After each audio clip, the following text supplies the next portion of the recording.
This episode is brought to you by Altitude Sports. When you're training seriously, you don't want to waste time tracking down gear. Altitude Sports is a Canadian-based company in Montreal, and their online store makes it easy to find exactly what you need. They carry over 400 top brands like Hoka, Asics, New Balance, and Solomon, plus tech and gear from Garmin, CL, and more. Shipping is next day across Canada and even same day in Montreal. Returns, super easy. No printer needed, just scan the QR code they send you. Go check it out and be sure to use the promo code SHAKEOUT to get up to 20% off on your first order. Conditions apply. You'll find all the details and the link in the episode description.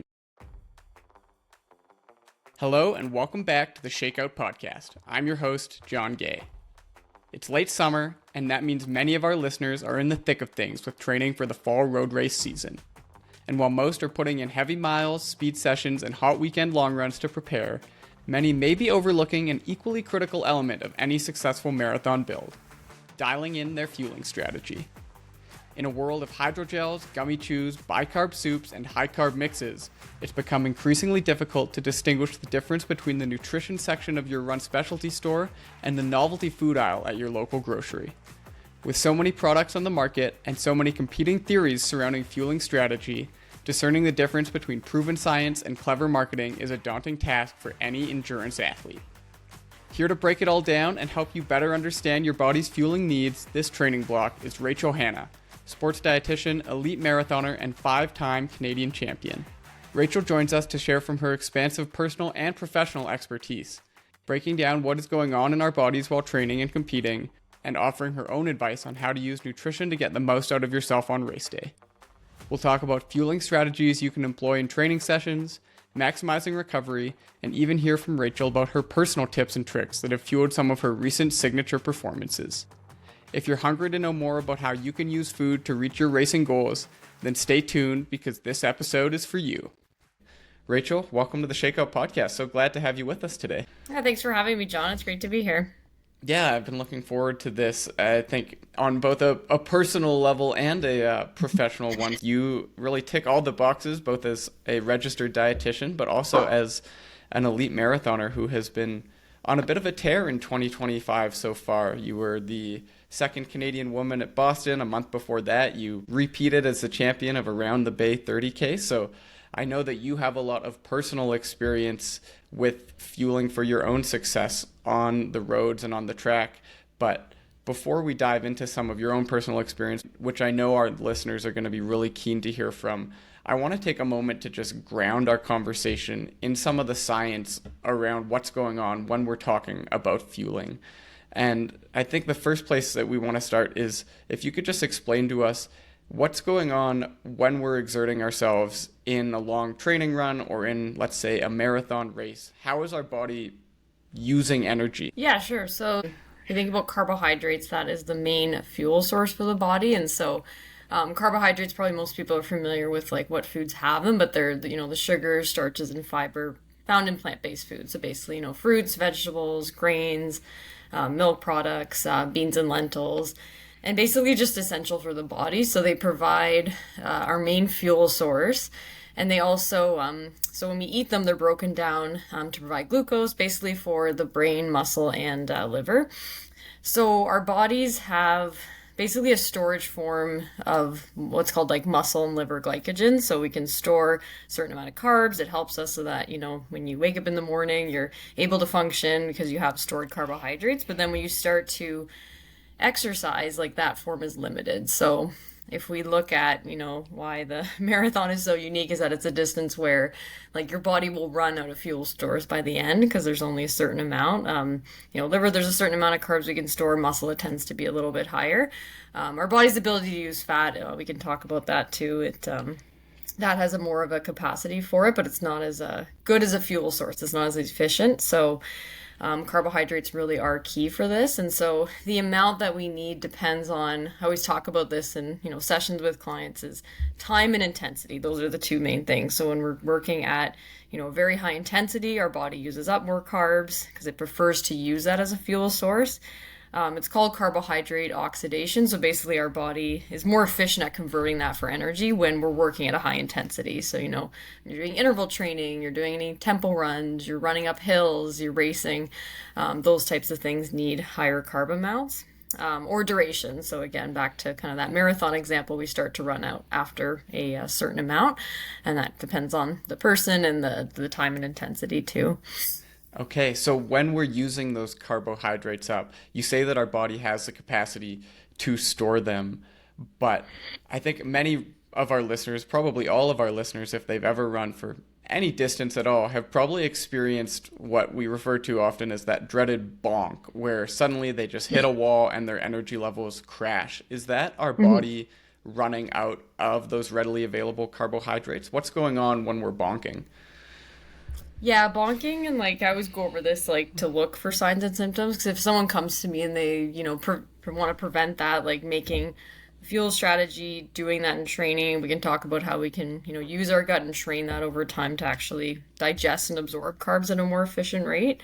But some of that bonk feeling like is from low carb intake. So signs and symptoms can be like actually difficulty concentrating. So if like, you're running and it's like you're trying to do maybe math of how much you have left and that starts to go lower energy levels, that's the one too where like you will notice that the longer you're running and the harder you're running for.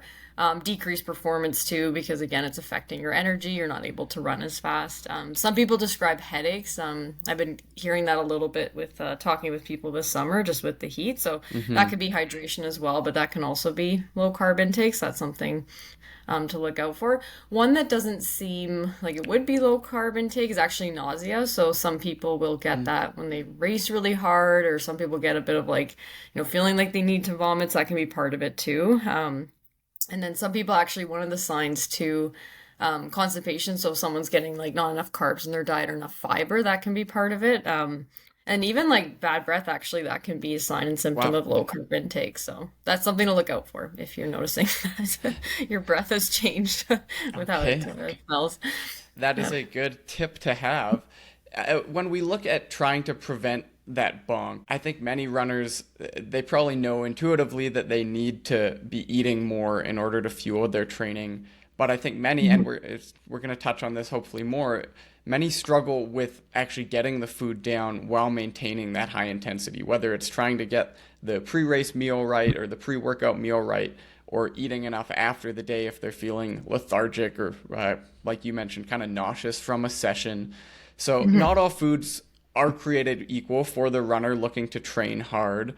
What are some of the specific qualities that we should be looking for when we're thinking about the right type of fuel? Obviously, a carbohydrate component is something that's important, but are there specific sources of carbohydrates that are better than others? And are there other elements that we need to be factoring in as well? Yeah, absolutely. What I would look at is, if you're doing a longer run session or a workout, like I always give targets for athletes to aim for, because carb ranges vary a lot depending on what you're doing, but there is a certain amount of minimum that you can aim for, say for how much carbs you want to have before you even leave or do a session. So kind of in your pre-race or pre-workout meal.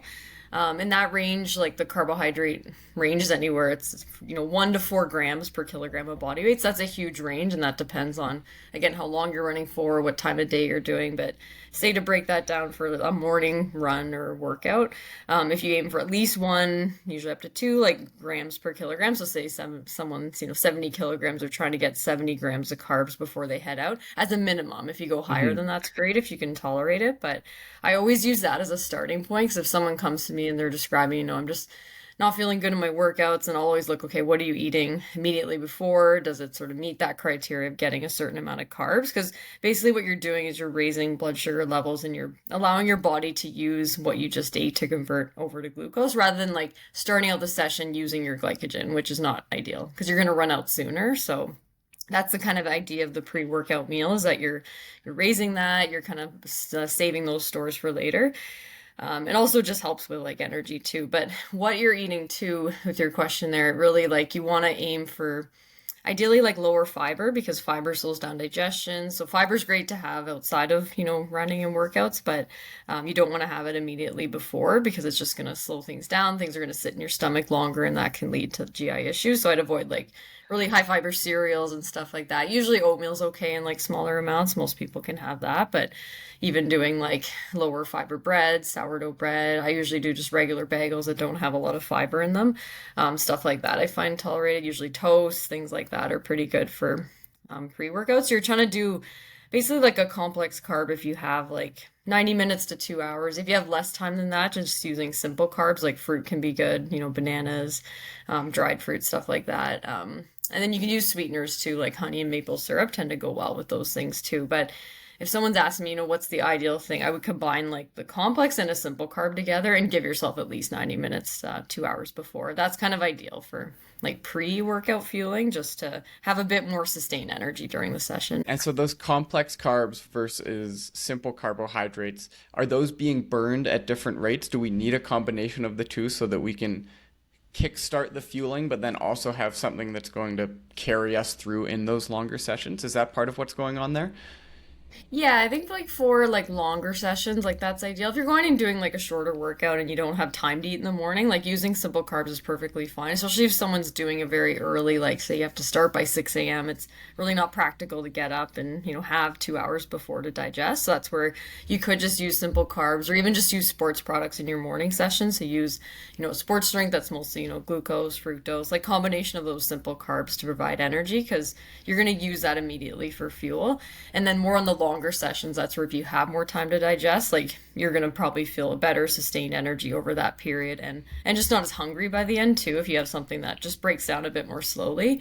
That's kind of the idea. But yeah, within that hour before and even the hour after, our body really wants like simple carbs for energy and for recovery too. Like those two things are really important after like sessions that are long or hard. I've certainly heard so much about having to prioritize protein intake immediately following a session, but you're saying that we also need to keep kind of throwing fuel on the fire in terms of burning carbohydrates even after the session is completed. Can you explain a little bit about what's going on with our body in that immediate recovery stage after a hard session? Yeah, definitely. So when we've used up, like you kind of like, gone to the well, you're using up a lot of like stored energy and you pushed yourself really hard. You want to replenish your glycogen stores. And that's like the fastest way to do it is to get some simple carbs in that hour after. One thing I think about that I think helps people fueling throughout is that even if you take like say a gel and you only have like 5K left or 3K left of your run, like you're going to actually still use that for recovery. So I always like fuel towards the end of my runs too, because I know that's going to help me in the immediate time afterwards. And also if someone loses their appetite right after, like having those simple carbs can be a good choice because sometimes it's hard to eat a regular meal like within that hour afterwards. So it helps to replace sort of that glycogen that you lost, the stored carbohydrates. It also just helps speed up recovery too because carbs help prevent muscle protein breakdown just in terms of energy, and it helps your muscles recover faster as well. I've always found since I've started taking more fuel on long runs as I've moved up in distance over my own career, taking that fueling during the latter portions of the runs when it doesn't seem like it's worth it for the 3 or 4K that I might have left to run, I have actually noticed that I do feel a lot better in the hour afterwards. I can actually get up off the couch after, let's say, a Sunday morning long run. And yeah. I guess that's because I've continued to prime that pump so that it's not going into such a deficit afterwards. Yeah. Speaking of fueling during activity, I've heard it said that when training for an event as long as the marathon, one of the components that's equally as important as getting in the mileage, getting in those specific sessions, is training the gut. That's something that you've spoken a lot about on your own social media over your own marathon journey. You talked a little bit a couple minutes ago about that range for athletes where we want to start with at least a gram of carbohydrate per kilogram of body weight. But you do mention that it is a range and that we can be looking to build up over time. How would an athlete begin that process of trying to get more carbohydrates in? Because from what I'm understanding, it really is a scenario of more is better. Is that correct? Yeah, so there's kind of two things we can look at, like the day-to-day diet. So if somebody increases like overall their carb intake for, say, specifically their workout days and long run days, because you do want to adjust it based on what you do that day. So there's an interesting app that I've started to use with people just to help break it down a bit more, because I can give targets and I can give ranges, but it's sometimes hard to keep all these numbers in mind, especially when you're busy doing other things and you're trying to train.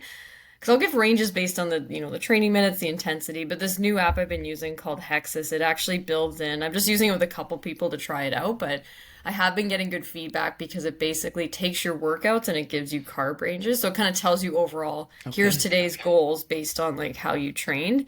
And the carb number, that's the main one that changes. Protein just slightly, but that's one thing to keep in mind, that if you consistently, like you're saying, if you're increasing, your long runs, if you're increasing carbs overall in the diet, like specifically to around those sessions, that's going to help you digest and absorb them better, and your body's just used to a higher carb intake, which is beneficial. And then when you translate that over to like within and training your gut, the main thing is to look at, okay, if say you're running anywhere from 90 minutes, say up to like 2 hours in that range, like it's a big range for people and depends on the intensity, but anywhere I would say from like 40 to 60 grams an hour. And then when you start to go above 2 hours and you're training specifically for race distance, that's where like, getting 60 to 90 in that range, like whatever amount you can get up to that's high that you can tolerate. The one limitation looking at this is just our gut tolerance. So like the body doesn't cope well with like really concentrated sources of carbs all at once, because there's sort of a limit to how much we can digest and absorb. And that's where you want to aim to have, it's basically called like multiple transportable carbohydrates, just a fancy way of saying like get more than just glucose. With your fueling, because we can only absorb and digest roughly about 60 grams of just pure glucose per hour. So that's where the gut training comes in, where if you have a secondary source, or if you look at most sports fuel today, they are combining glucose and fructose together as the two main carbohydrate sources. So glucose digests faster, fructose is broken down a little bit more slowly, but still a secondary source. So that once you start to get above 60 grams per hour, you can tolerate it better because you've got two different sources. So that's the main thing to look at, is that if you're starting a fueling plan, like just make sure you're using sports products and not making your own drink, because I think that's where people run into issues unless they know a lot about it and they're combining like unless two different sources. Yeah, so that's where I always just buy the products that are already made because they're engineered to help with that. So that's the part of it, is like trying it out in training, like making sure, like even if you try something once, you'll probably have to do it a few times. I know I had to do that when I started into the marathon, and this was before using Morton products. Like I was having trouble getting like a high amount of carbs in, and I'd have to keep trying it out. And then once I switched over to Morton, made a big difference, because I can explain like the hydrogel part of it as well if you like. So with their products, like similar ingredients in terms of the carbohydrates, but the hydrogel and what they patented that makes their product different and therefore more expensive is that it actually goes past the stomach at a faster rate. So it's not sitting in your stomach as long, because if carbs sit in our stomach too long, water's drawn in, and that can lead to like, GI issues and just that sort of horrible that discomfort. sloshing around that everybody knows from drinking too much or eating too much all at once. Exactly. That's something that I experienced too. Where it's just like, fluid felt like it was sitting there too long, like getting cramping and things like that. So you want things to leave your stomach at a faster rate. So that's where the hydrogel, so the drink mix specifically, doesn't look like a gel in the bottle, but once it hits your stomach and the pH, it actually becomes a gel and moves at a faster rate. So it's getting to your muscles at a faster rate too. And then the gel also does that. So. And is that because we're not actually absorbing that glucose and fructose when it's in our stomach? It has to pass through that in order to get into the part of our body where it's actually going to be converted into energy? Exactly. Yeah, you want it to leave the stomach at a faster rate, just because again of the pH of the stomach can be acidic, and you want it to leave to go into your intestine to start to be absorbed. So that's the part that you want it to be a bit faster, and so that's where typically when you're doing higher carb amounts, it's going to be a bit more beneficial. You talk about trying to look for both glucose and fructose. Is that as simple as simply reading a label and making sure that it has not one but both of those things? And then if it does tick both of those boxes, there's such a dizzying array right now of different energy sources. You've already touched on Morton, of course, a specific brand, and probably the most well-known to many of our listeners for their hydrogel solutions. But there's also chews and waffles and powdered drink mixes or gels. Are all of those things effectively doing the same thing, just in different delivery methods, or do they each serve a bit of a different purpose? Most of them are going to be like that blend of those two things, and it just really comes down to like what sits well with you. What do you feel like when you take it? You should feel like a boost in energy. You should have consistent energy, like taking that product. The mouthfeel of it, how easy is it to open? Can you carry the product? Like these are all factors that you want to try and practice in training. And always I say, like, gels, like take it while you're doing ideally some workout quality. So you're practicing like opening the gel while running at, say, your marathon pace. Like that's Yeah. something, even to this day, I still practice every single time. I'm still I'm still not great at it, but I'm getting better. But yeah, things like that. So you want to look for like those carb sources, and most are going to have a little bit of like sodium added to them, and then just figuring out which you can tolerate well too. I love that you mentioned practicing at the paces that you're planning on running at, or maybe even to extend that out, practicing when you're fatigued. And it's not as easy to do simple tasks like tearing open a sports gel package. I've seen that a lot in watching elites train for the marathon, is just even something that's as seemingly simple as grabbing a bottle off of a table at elite hydration stations or grabbing a cup off of a table gets more difficult as you go later into a race. Is there something to be said for fueling earlier in the race, allowing you to just keep that mental acuity into the later stages so some of those functions become easier? Yeah, no, I'm glad you brought that up because consistent fueling does help, because there's sort of a delay of when we like take a product into when it's actually going to, reach our muscles in terms of helping with energy levels. So it can be like a 15-20 minute delay for certain products, depending how fast it digests and absorbs. So that's where you want to be taking in things consistently, but you do want a little bit of a break period too, just for your stomach to like obviously settle down so you're not taking stuff the entire race. So if you can break it up where it's like, ideally every like 4 to 5 kilometers, that's going to work out really well for like taking your products. And then like you said, practicing drinking out of cups. That's actually a good thing to do if you're, doing a workout and you can like leave cups out and you're doing a loop. Like that's great if you're getting cups in a race. And then if you do get bottles, like practicing that and grabbing it is like really important, because it can really affect your pace and who you're running with if you're doing it like not efficiently. So that's part of practicing it is helpful. I want to touch for a second again on that delay that you mentioned, that 15 to 20 minutes. Does that mean that we should be, say we're racing a marathon and you've nailed the pre-race meal, you're not hungry on the line, chances are you've got some nerves, so you're probably not thinking about food in the first half of that race because your body's not hungry for it. Should we be trying to preempt the hunger or the energy deficiency that's going to happen later in the race by fueling even in the early stages when our body might not yet be telling us that we need the fuel? Definitely, yeah. You don't want to wait until you need it because there is that delay. And so like if you start to hit that, like sort of what we're saying, preventing bonking is like fueling consistently and like having a plan and like a fuel strategy beforehand so that and you're used to doing it. Because a lot of it's remembering too, because you can forget while you're in races. I have some triathletes that'll, write it out and put it on their bike, like when they're fueling at certain times, especially if you're doing the Ironman distance, because they're taking in a lot of products to maintain their body's energy source. So yeah, I think having that, and then also like in a longer race, like having a carb load for 2 days before really does help you so that you've like maximized how much body stores you're carrying in terms of glycogen. So that helps you start on a full tank. Like you're basically adding a lot more carbs, your body stores that, and then that does help.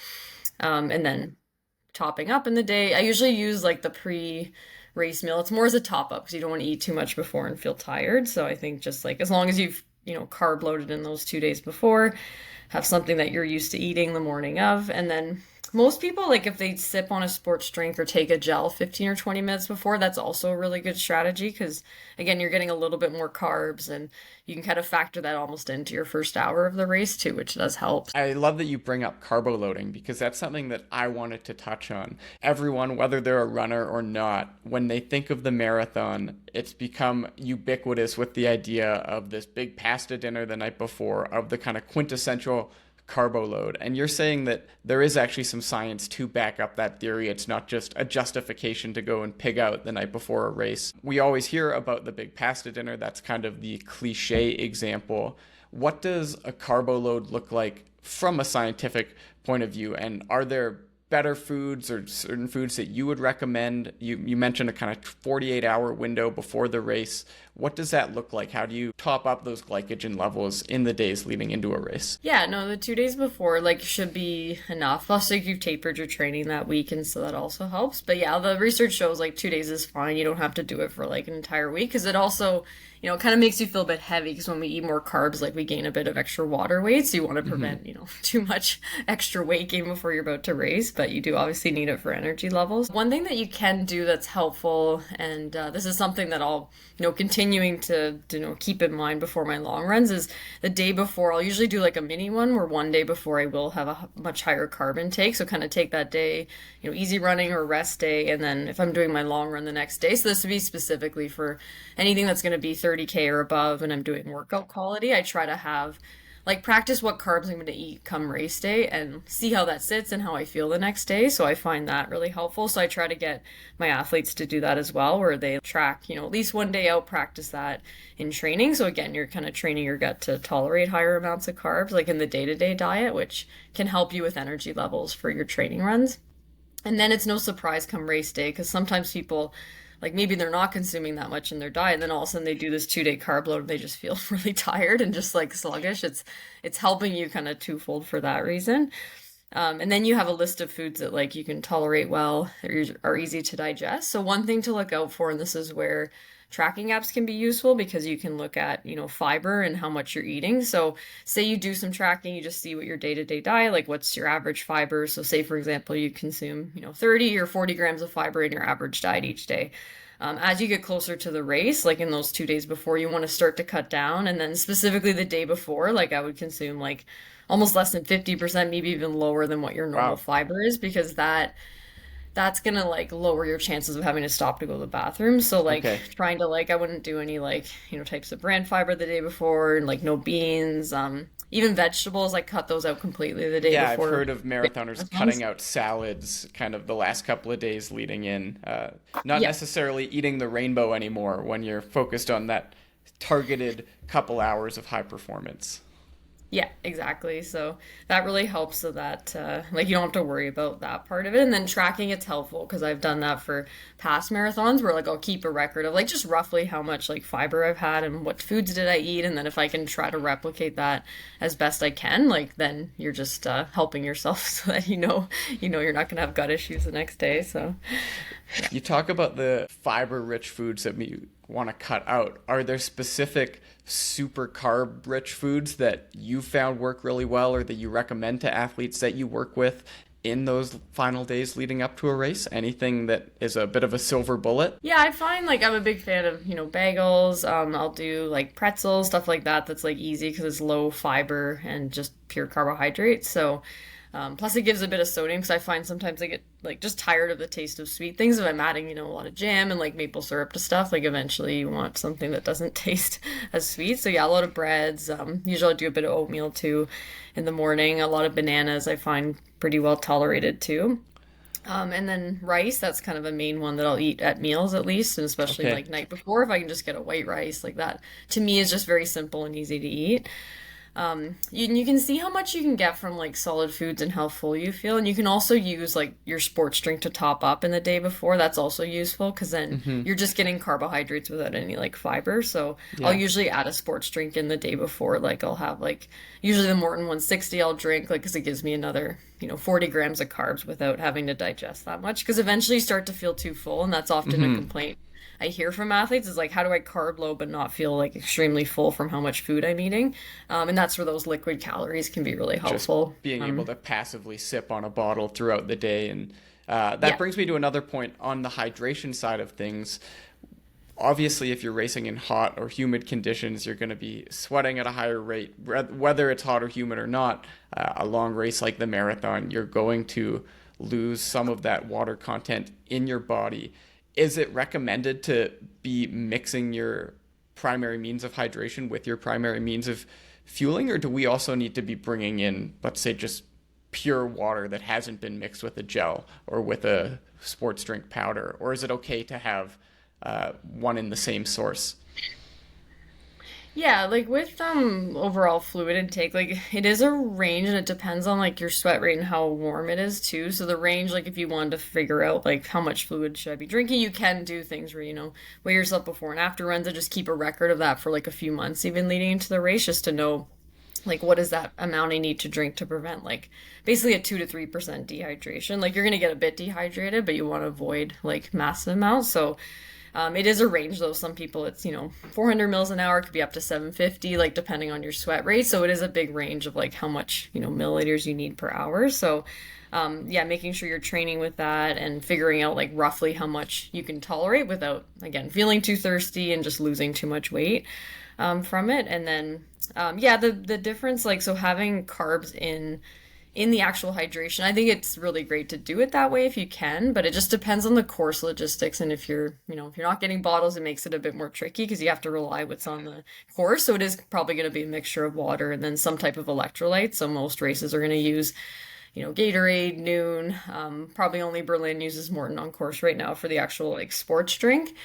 Some use mortal hydration. So there's like a big range of variety. So what I would do is figure out for your goal marathon or half if you're doing that, what's available on course for the drink, and then try to practice with that in your training run so that it's no surprise when you get to the aid station. Because yeah, it is ideal to like grab something that does have at least some flavoring to it because you're probably going to drink more of it too, and then you get some extra sodium that way as well, especially if you're using gels that don't have like any sodium in them. So I know some of the precision nutrition don't have any in it, so that's always a good option just to get a little bit per hour. So And that sodium, that's going to prevent against things like muscle cramping, right? And help us just retain that water a bit longer. yeah, the sodium part, like it's not like muscle cramping is very confusing because it can be many reasons. And then often, like, usually the first thing is if someone gets a muscle cramp, like, oh, it must be sodium, must be low. But there's probably like, 8 or 9 different reasons that can cause muscle cramping. And a lot of them is like muscle fatigue and just overuse. So that's probably a more common reason than like sodium alone because the sodium amounts, like, you want a little bit per hour, but I think like some people can overdo it. There's not great research to show that sodium actually helps absorb our fluids better. So our bodies are really good at like, conserving what's needed and getting rid of excesses in our sweat. So like our bodies are good at compensating with like say anything lower than like 4 or 5 hours of activity. So most of the marathon distance, like our bodies are actually going to be okay with just very small amounts of sodium. So I often think like sometimes we can overdo it, and the research just doesn't back it up to show like really high sodium amounts are needed. So not necessarily something that we need to be hyper fixated on. There's other things like carbohydrate intake before and during that are going to be more important in order to get the most out of ourselves. That Yes, brings me exactly. to, I think, probably the portion of this conversation that I've been most excited for, and I'm sure many of our listeners will agree.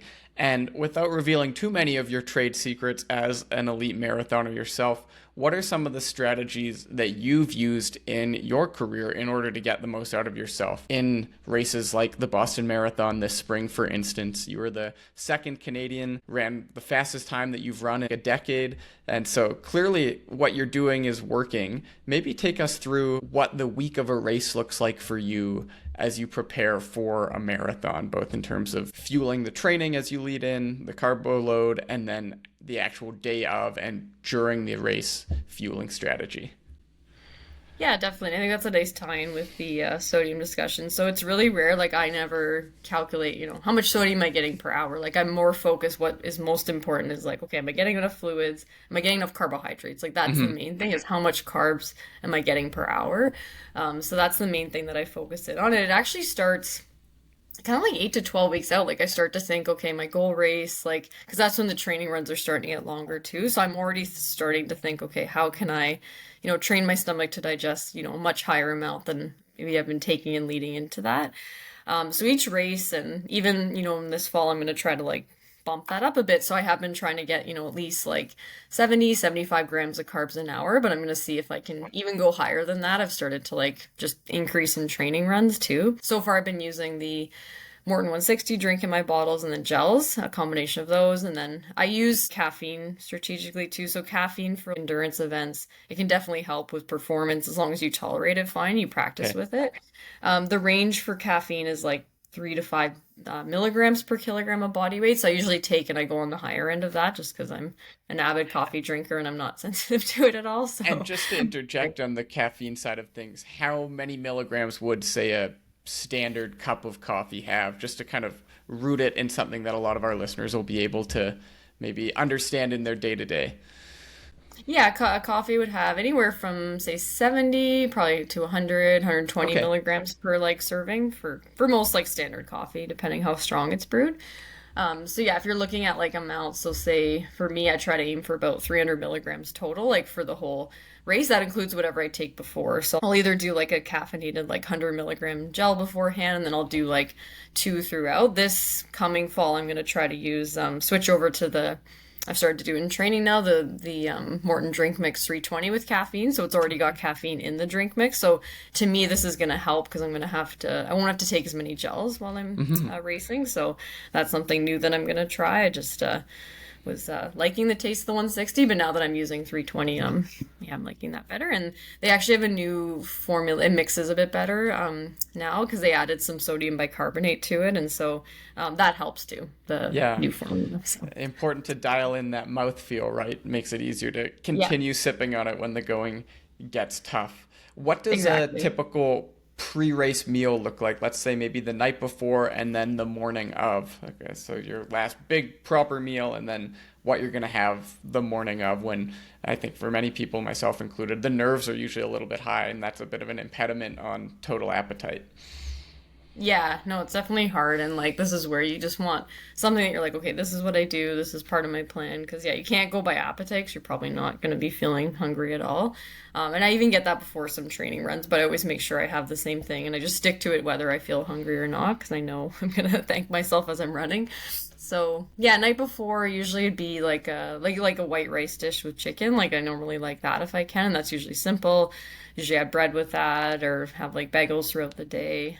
That's usually my last meal, and then again no vegetables. And I try to keep it very low fat if I can too, because you don't want to have like a high fat meal the night before because fat can sit in our stomach longer and can lead to Mm. like GI issues. So I try to keep it like low fat. And then usually before bed, I'll have like a bit of like usually a Cliff Bar or Morton Bar, like just something extra high carb for like if dinner was. Usually I try to eat earlier. That's usually my last thing that I'd eat. And then yeah, morning of would be banana, Morton Bar. Yeah, I pretty much stick with those, and then I drink like the sports drink. So it's kind of those three things, and then yeah, just coffee with milk. Those are kind of my go-tos before easy. So. And that Morton bar, it's kind of a rice-based bar as well, correct? Yeah, the Morton Salt Bar. I just like it because it's easy to travel with and it's Yeah. easy to eat and it tastes good. So yeah, rice and oat based and then just sugars added to it. So lots of sugars, lots of Yeah. rice, lots of easy to digest, predictable foods, and Yeah. things it sounds like that you can probably rely on finding pretty much anywhere. I think I've never been to a city to race where I haven't been able to source a banana for myself or source a sports drink, Yeah. even if it's a Gatorade out of the gas station around the corner. So practicing with those familiar foods, is it important for people to be keeping that in mind throughout their build so that there's no surprises come race day? Yeah, I think it's really great. Like if you take some of your like bigger long runs, like say you're doing one with a lot of like tempo and it's one of your main workouts, like that's where it is great to like practice, okay, what am I gonna eat the night before? Can I eat something similar and try to replicate as best possible? And like you said, the simpler it is, the easier you can find that if you're traveling and you're not at home the night before. That really helps. And then yeah, same thing for the meal before as well. So sticking with like just familiar foods that you know are easy to digest. And it's just one less thing you need to think about, which is great. But yeah, keep fiber low and you'll be happy you did that. And moving now to during the race, maybe give us a run through of what went well for you in Boston this spring and what you took. I don't want to say a meal by meal because they're not meals, but a serving by serving breakdown of your great run in Boston this spring. What were you taking in during that 2.5-ish hours that you were actually out on course? Yeah, out on course. So yeah, I did that breakfast that I described, and then I've been using the bicarb before, even my longer stuff. So I've been using it in the shorter distances, and then I've That's used the it for Morton yeah, the bicarb Morton solution, bicarb that kind of system. soupy gel. Yes, yeah. So I've been using that for I'm using the 15 system, and I've used that now probably 3 marathons actually in total. And then I've done it for some halves, for 5K, 10K. So what it does, it helps just with like the rising acidity in our muscles. So you're gonna notice it like more of a benefit on the shorter stuff, but I actually do notice like when I take it, there is a noticeable difference in terms of just how my legs feel and sort of that heaviness. So it can help with any, surges in the race, going up hills. I think it helps a lot too with recovery. So it's more of like a feeling that you have to obviously train with and make sure you're Right. okay tolerating it wise. That'd be something again to try in training. But I take that 2 hours out, and that the reason I mention is that it gives another 40 grams of carbs in the solution because it is in a hydrogel that you're taking it, so that encapsulated your stomach digests it and doesn't have issues with that. So that yeah, it gives me more carbs beforehand. So I'm having at least over 100 grams of carbs before I'm even starting the race, like with Wow. that the bar, banana, whatever else I'm eating. And then for the race itself, I take a gel, yeah, 15 minutes before, and then I've got like I was saying, the caffeine of 100 milligrams, and then I spread out the other 200 milligrams throughout the race. So I'll have two other caffeinated gels. And then I was using the Morton Drink Mix 160 in my bottles, and then I taped some too. I can't remember how many gels, but I was trying to aim for 70 or 75 grams, like in that range roughly for per hour. So I just worked it out beforehand to be like, how much did I get, from my drink, and then how many gels do I need to take?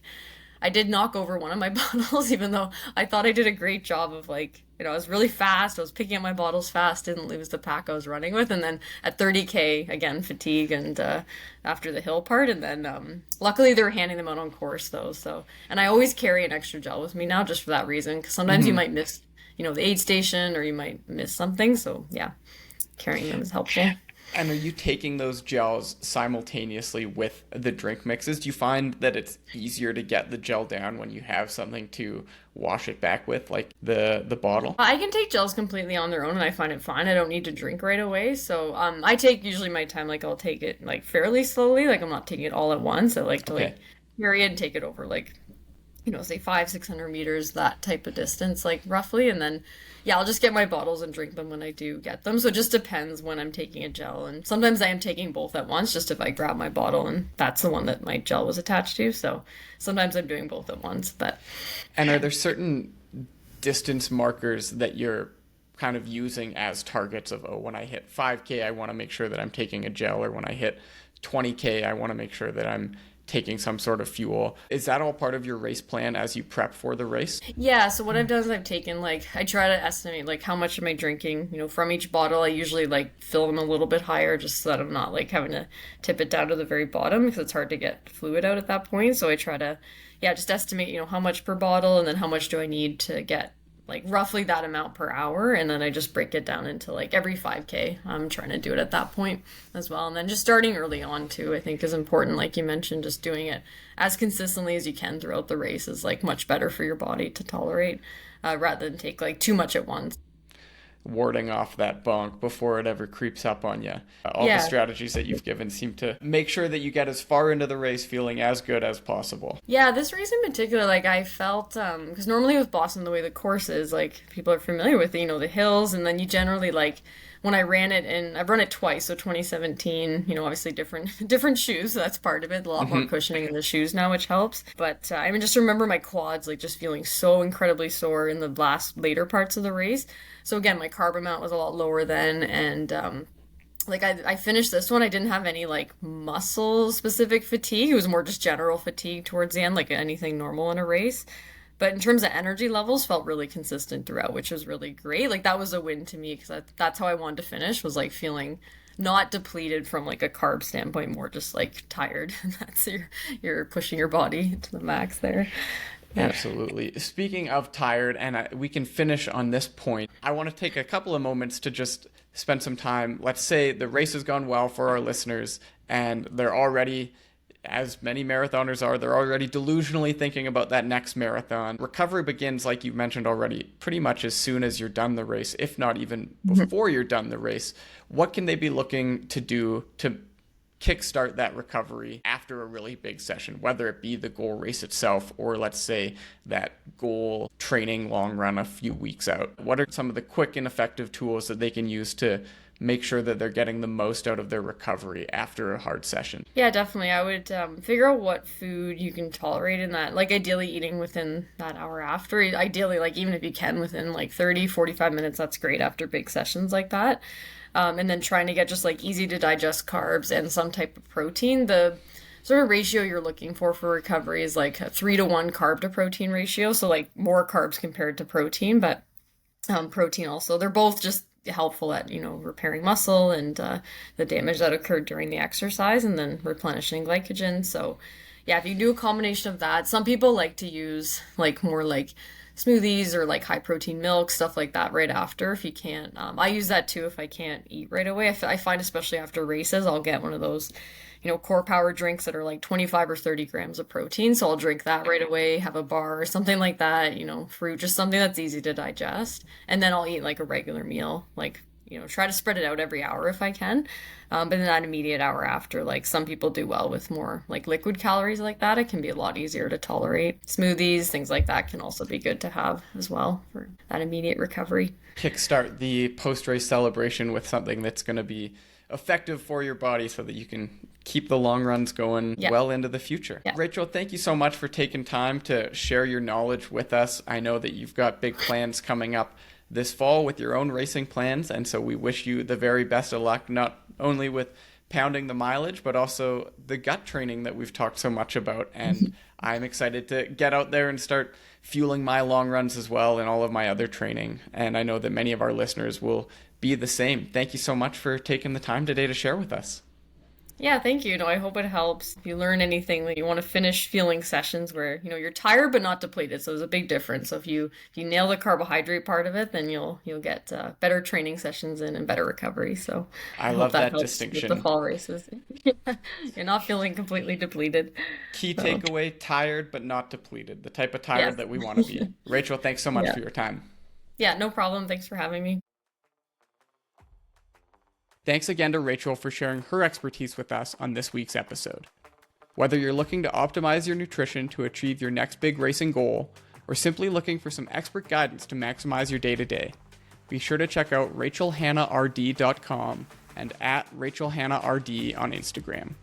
You can follow us on Instagram, Facebook, and X at Shakeout Podcast. Make sure to subscribe on Apple Podcasts, Spotify, YouTube, or wherever you get your podcasts so you don't miss any of the exciting episodes coming your way in the weeks ahead.